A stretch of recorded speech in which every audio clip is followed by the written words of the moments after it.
Olá, turma, boa tarde. Eu sou a professora Aline Moreira, tá? Trabalho no Colégio Liceu de Caucaia e vou agora fazer uma aula assíncrona para vocês, que é uma aula que eu vou disponibilizar no YouTube, tá bom? Eu tô dando aula pelo Meet, né, pelo Colégio Liceu de Caucaia, mas também resolvi fazer os vídeos e disponibilizar no meu canal Aline Moreira, certo? E aí hoje nós vamos começar a conversar sobre a importância da geografia, né?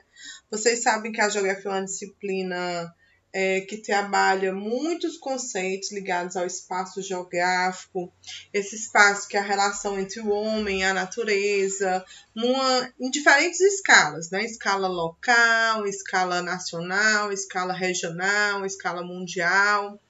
E assim, a geografia ela tanto trabalha questões que nós vamos entender esse espaço no presente, mas também vamos perceber que no passado ocorreram transformações espaciais.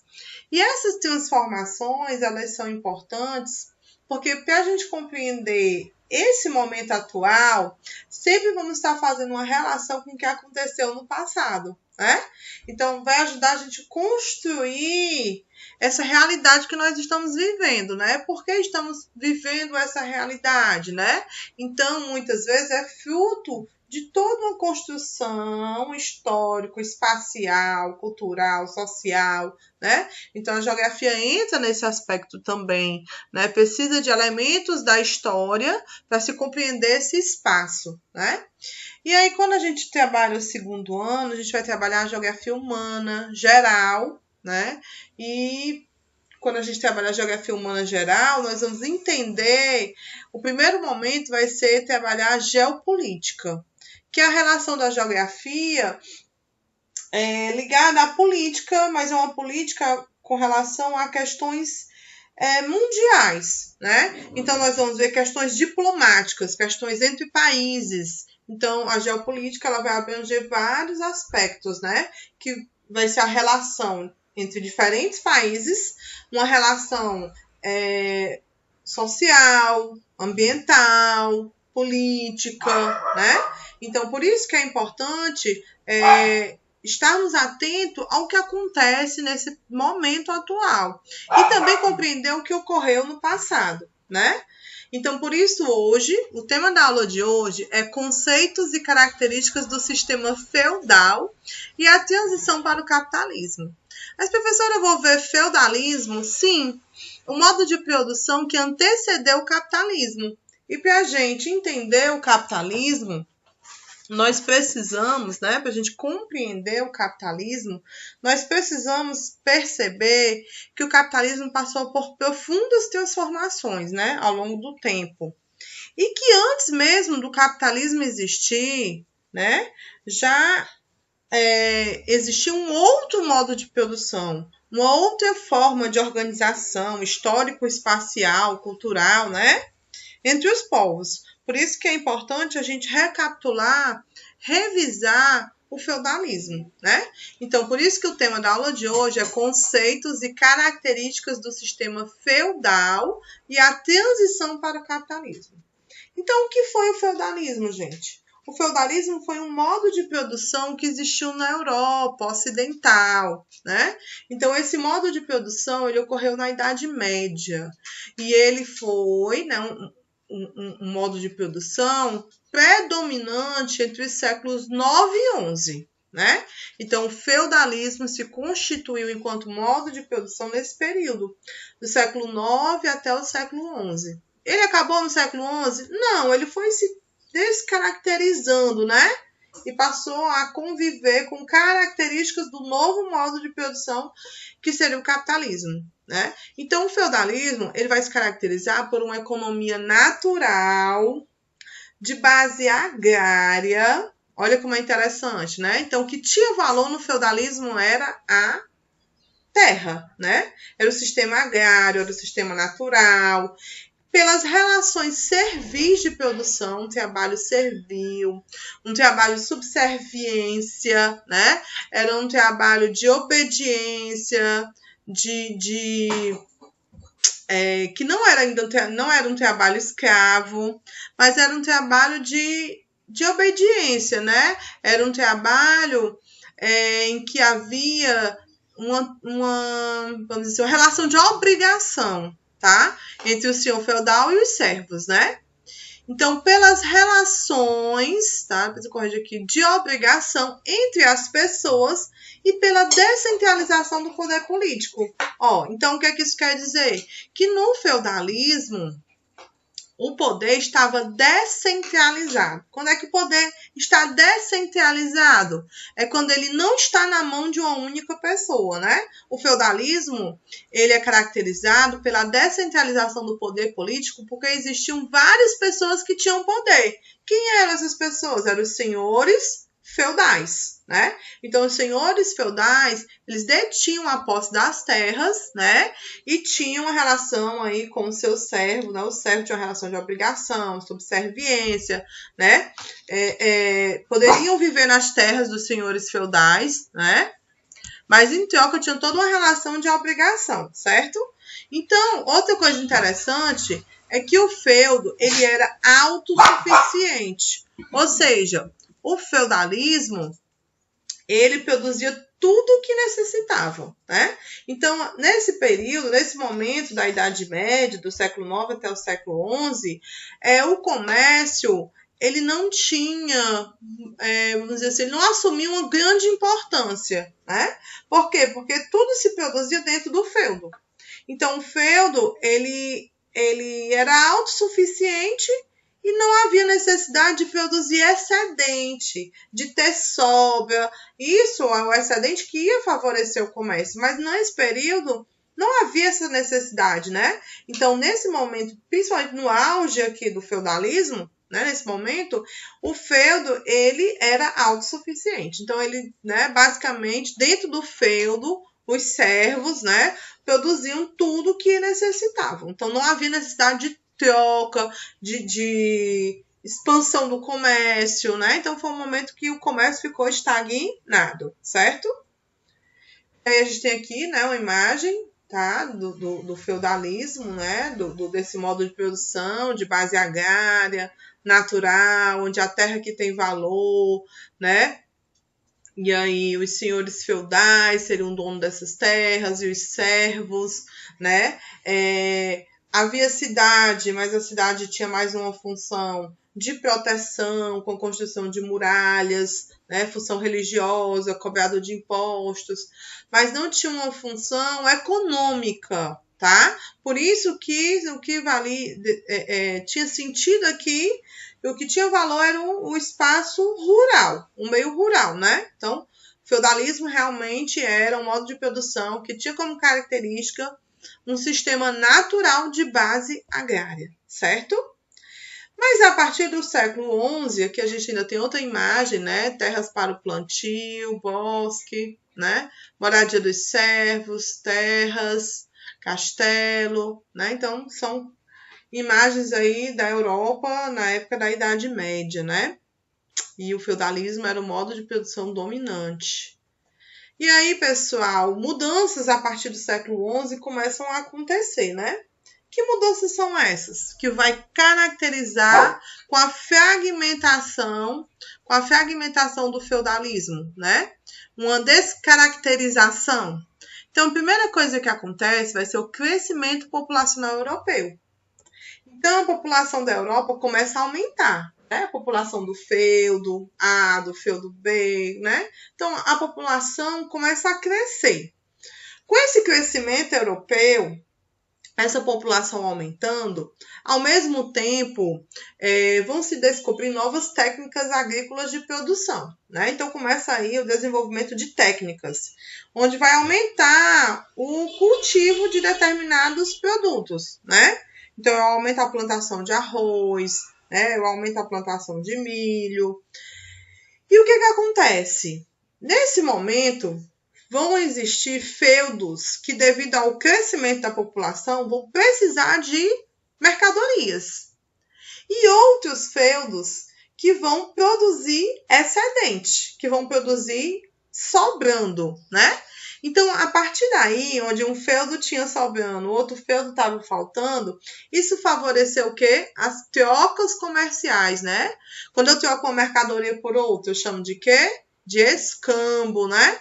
Então, troco uma mercadoria por outra, eu chamo de escambo. Então, nesse momento, em torno dos feudos, vai surgir os burgos, né? Vai dar o nome burguesia depois. Os burgos seriam essas áreas comerciais, onde vai ocorrer essas trocas, né? De mercadorias, certo?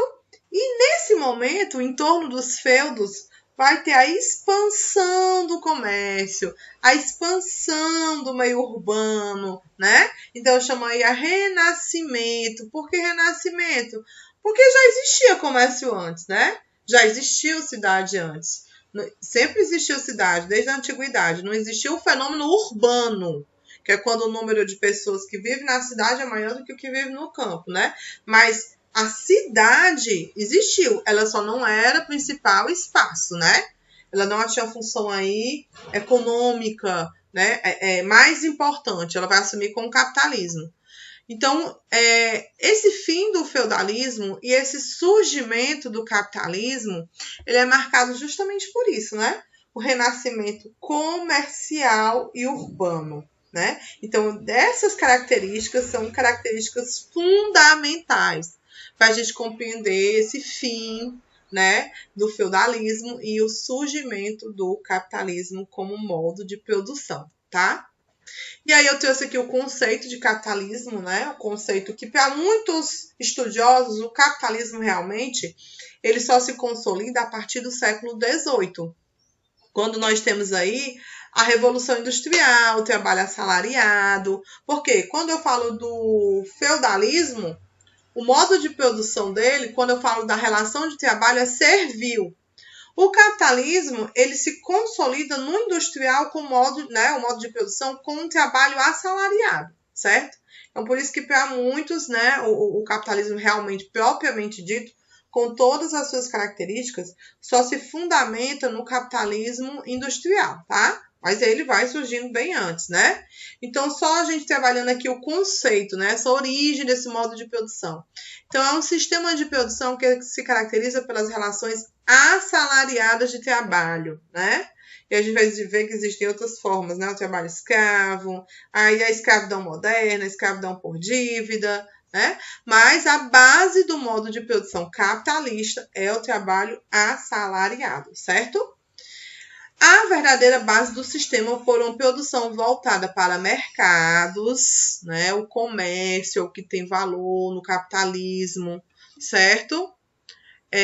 Outra coisa também importante, pela preocupação com o lucro, né? Então, a base do capitalismo é a acumulação de capital, o objetivo. Então, vocês vão perceber que desde a sua origem, né? Pré-capitalismo, capitalismo comercial, capitalismo industrial, capitalismo financeiro, capitalismo informacional, o capitalismo não perdeu de vista o seu objetivo. Qual é o seu objetivo? A acumulação de capital. O que mudou foi a forma como ele acumula, né? Foi através de ouro, prata, especiarias, através da produção industrial, usando aí blocos econômicos, novos mercados mundiais, empresas multinacionais, a informática, a informação, né? Então, o objetivo que é acumular capital sempre foi o mesmo. O que mudou foi a forma, né?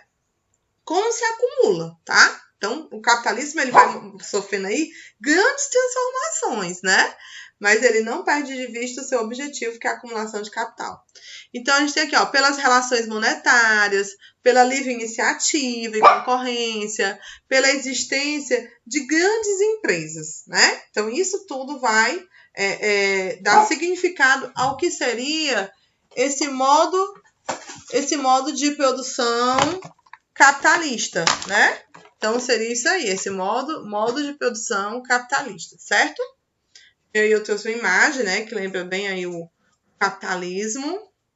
e a gente vai fazer muitas discussões. Essa é a primeira aula assim, que eu estou apresentando o que seria o conceito, né? A origem desse capitalismo e a sua evolução, né? Ó, na sua evolução, o capitalismo apresentou 4 etapas. Então, a primeira, que a gente não considera assim uma etapa, né? Alguns livros não colocam, seria o pré-capitalismo, né? Outros colocam, mas se for colocar, ficariam 5 etapas, né? Mas eu não colocando, então começa com o pré-capitalismo, que vai do século XII até o século XV, tá? Esse pré-capitalismo, a gente vai conversar um pouco do século XII até o século XV. Foi aquele momento que eu falei que o feudalismo começa a se descaracterizar, né? O comércio começa a expandir e o espaço urbano também. Então, nesse momento, os comerciantes, tá? Eles vão se fortalecendo. E aí eles vão apoiar o rei, né? Eles apoiam o rei para ocorrer a chamada centralização do poder, que é para diminuir o poder dos senhores feudais, né? Então, eles tentam diminuir o poder dos senhores feudais, certo? Então, começa aí o pré-capitalismo, né? Que a gente também vou trabalhar na próxima aula, antes de falar do comercial. A outra etapa seria o capitalismo comercial, do século XV ao século XVIII. E aí, enquanto o pré-capitalismo é a consolidação dessa expansão do comércio na Europa, o capitalismo comercial já é a expansão para além da Europa. Eles já vão buscar novos mercados, certo? Que nós vamos ver na próxima aula, né? Então, é sair da Europa, né? Com as grandes navegações, então, capitalismo comercial. Quando chegamos no século XVIII, o capitalismo industrial vai ser marcado pela Revolução Industrial. Então, a transformação da matéria-prima em produto industrializado vai ser uma transformação, uma revolução, gente. Revolução econômica, política, social, cultural, ambiental. A Revolução Industrial, ela transforma a nossa sociedade. Por isso que é uma revolução, né? Capitalismo financeiro, e aí no século XX, né? E a gente tem aí no capitalismo financeiro, o fortalecimento dos bancos, né? Nós temos o fortalecimento da especulação, tá? Do capital produtivo, do capital financeiro, né? E, por último, nessa fase atual que nós vivemos, o capitalismo informacional, né? Aí já estamos até na 3ª Revolução Industrial. Muitos autores já colocam uma 4ª Revolução Industrial, né? Então, a Revolução Técnico-Científico, Informacional e a Revolução 4.0, né? Então, a gente tem aí um avanço muito grande da informática, dos meios de comunicação. Então, nós vamos ver, cada fase dessa vai ser uma aula, né? Uma aula sobre essa fase, o que aconteceu, suas características, que nós vamos discutir, certo? E nós vamos, né, lançar também um debate nas aulas do Meet, tá bom, pessoal? Então, essa seria a nossa primeira aula, né, sobre as origens do capitalismo, tá certo? E aí, quando for na próxima aula, nós começamos a discutir o pré-capitalismo e o capitalismo comercial, tá bom? Então, essa aula de hoje, ela vai estar disponível já, vou colocar no YouTube, no meu canal, com o meu nome, Aline Moreira, e vocês podem assistir quando quiser, tá bom? Abraço a todos!